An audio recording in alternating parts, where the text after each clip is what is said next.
All right, good evening, everybody. It's another episode of Muckin and Grindin. We're coming at you a little late. Coaching softball kind of gets in the way of things sometimes.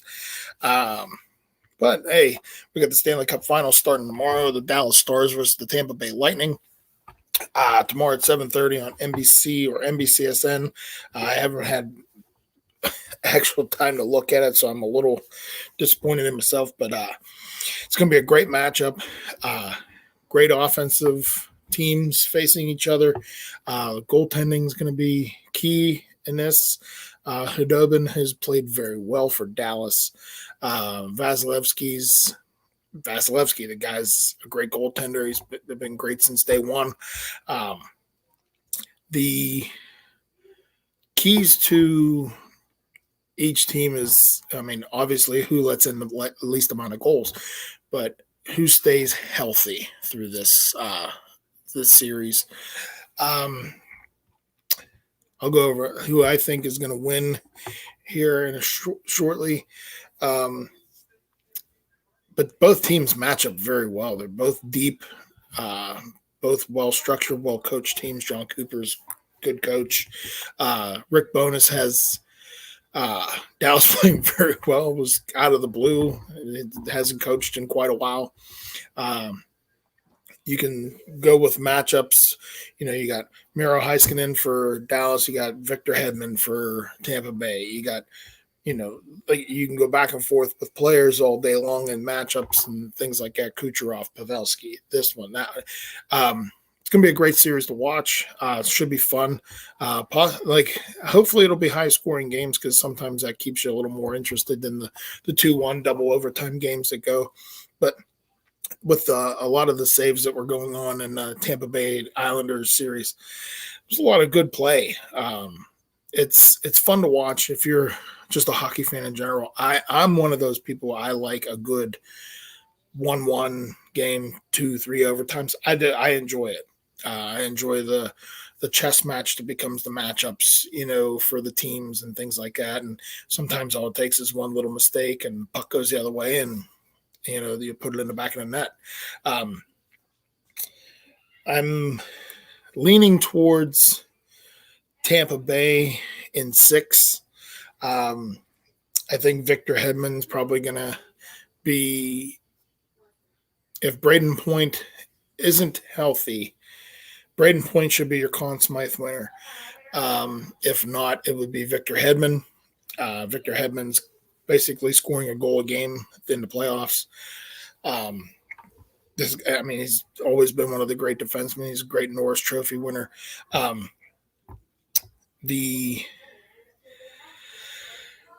I said, it comes down to goaltending in this series. Hopefully Hudobin for Dallas can stay hot. Vasilevsky's, like I said, it's played very well. Game 1 is tomorrow at 7:30. Game 2 is Monday at 8 p.m. Game 3 is Wednesday. Game 4 is Friday. Game 5, if necessary, is Saturday. Game 6, if necessary, is next Monday, the 28th.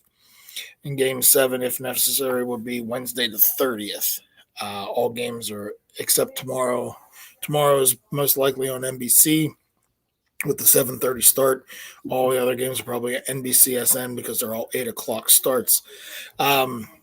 We have Phil Kessel's on the trading block again. Is it possible he already wore out his welcome with Coach Tocchet out there in Arizona, or does Arizona have money problems? Being able to sign, they want to sign younger players. The Penguins have re-signed Jared McCann to a 2-year extension. Actually, he was a restricted free agent, so he gets the 2-year deal. I think it's like $2.45 million a season.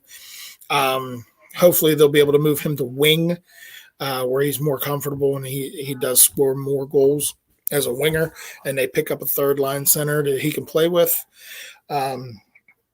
The trade rumors are still swirling around with mainly Matt Murray. The other players have calmed down a lot. Patrick Hornquist's name has come up sporadically here and there.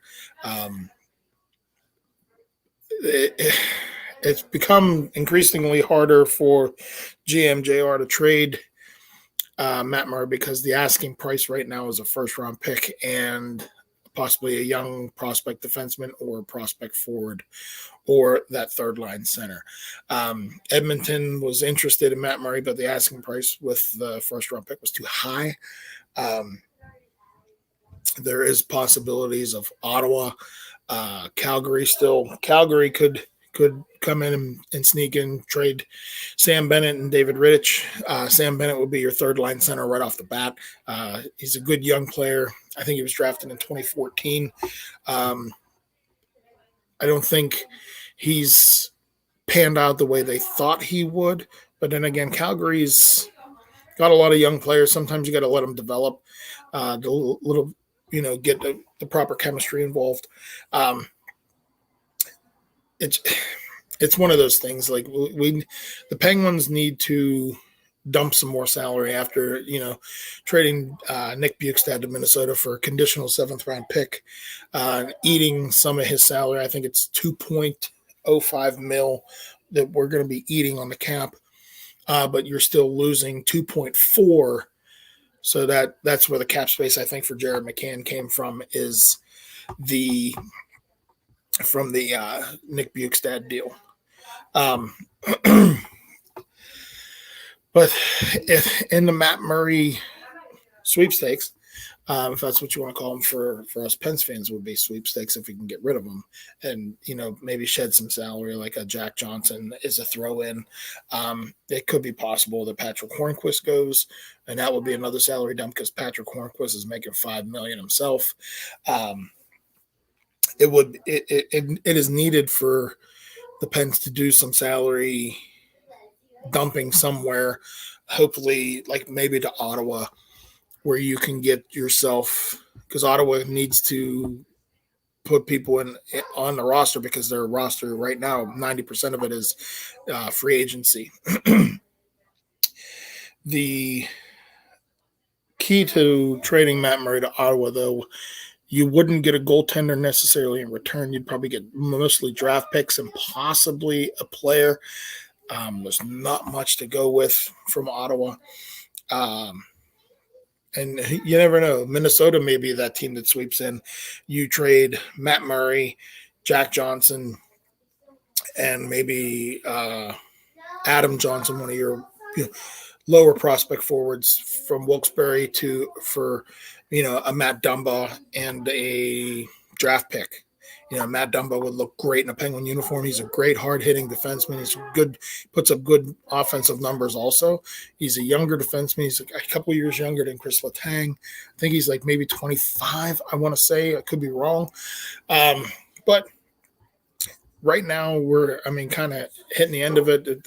We have to wait to see what happens right after the Stanley Cup Finals, because then it's going to really hit hot and heavy with trades, deals, signings, because the NHL draft is October 6th and 7th.